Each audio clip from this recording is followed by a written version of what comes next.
chronique comme chaque mercredi à 8h45, ce que l'humanité doit aux Juifs avec Caroline Amouyal. Bonjour Caroline. Bonjour Elana. Alors aujourd'hui, Caroline, pour notre nouveau portrait de la semaine, nous allons nous intéresser à un certain Louis-Lazare Zamenhof.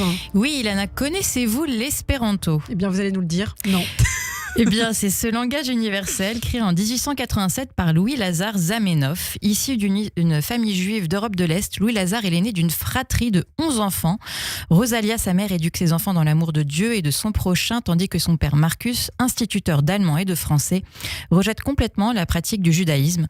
Louis-Lazare Zamenhof naît précisément à Bialystok, dans l'ancien empire russe, le 15 décembre 1859, et il parle le yiddish, le russe et le polonais pour pouvoir s'adresser aux communautés de sa ville natale fragmentée. Et oui, justement, dès son enfance, Louis-Lazare montre un grand intérêt pour les langues.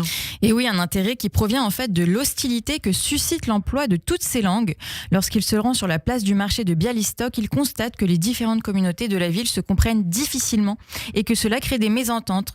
Il écrira « Dans la rue, les hommes n'existent pas, il n'existe que des Russes, des Polonais, des Allemands, des Juifs.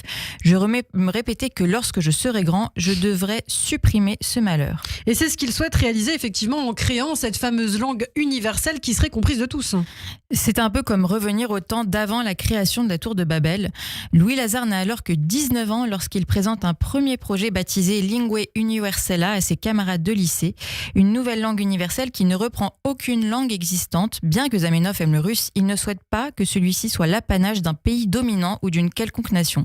Pour autant, il utilise comme source de vocabulaire les racines latines et germaniques en choisissant parmi les formes les plus simples et internationales. Et il parfait cette langue au fur et à mesure des années, en parallèle à ses études de médecine qu'il effectue à Varsovie après un conseil de son père. Oui, mais sur place, il constate un antisémitisme virulent. Il s'associe alors au mouvement sioniste sans pour autant en être un fervent militant.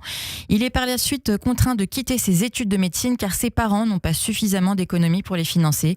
Il consacre dès lors tout son temps à la réalisation de sa nouvelle langue, même si cela n'est pour l'instant pas vraiment rémunérateur. Ces efforts finiront toutefois par payer le 26 juillet 1887, malgré les obstacles financiers. Louis-Lazare parvient en effet à publier un premier manuel en russe sous le titre Langue internationale. Il adopte alors le pseudonyme de Doctoro Esperanto attribué à cette nouvelle langue.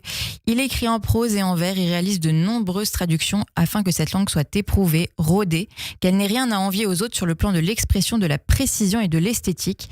Et des avis favorables se manifestent peu à peu. L'American Philosophical Society en 1889, Max Müller, l'un des plus éminents linguistes de l'époque, et Léon Tolstoï en 1894. L'espéranto trouve rapidement des adeptes dans le monde entier qui se sont appelés les espérantistes et des congrès mondiaux sont même organisés jusqu'en 1914 pour initier les peuples à cette nouvelle langue. Et c'est la consécration, on peut le dire, lorsque la Société des Nations en fait une langue à part entière.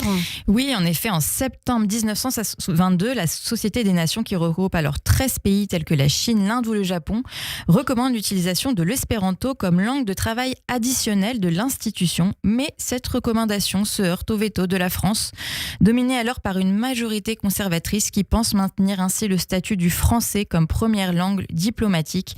Néanmoins, l'espéranto devient à partir de ce moment la langue internationale auxiliaire de référence. Et puis elle devient dans les années 30 une langue fortement réprimée par ailleurs par les dictatures fascistes et communistes. Oui, Adolf Hitler écrira même dans Mein Kampf que par une langue universelle telle que l'espéranto, je cite, la juiverie dominera plus facilement le monde.